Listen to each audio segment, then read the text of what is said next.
OMG, ang smooth! Perfect. Hey guys! So let's do an honest review with this matte lippies ng Focalier. So we're not a very matte lippy girl, but let's try this. Is babagay sa amin. So, ayan siya. Ang ganda. Ang elegant ng packaging niya. Ang gaan lang niya sa lips. Yung shade niya, perfect din siya para sa mga morena.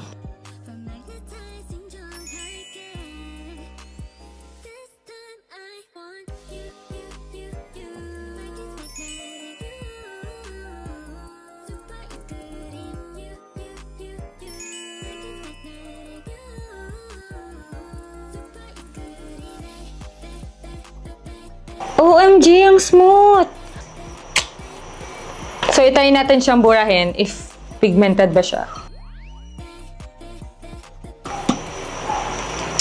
Meron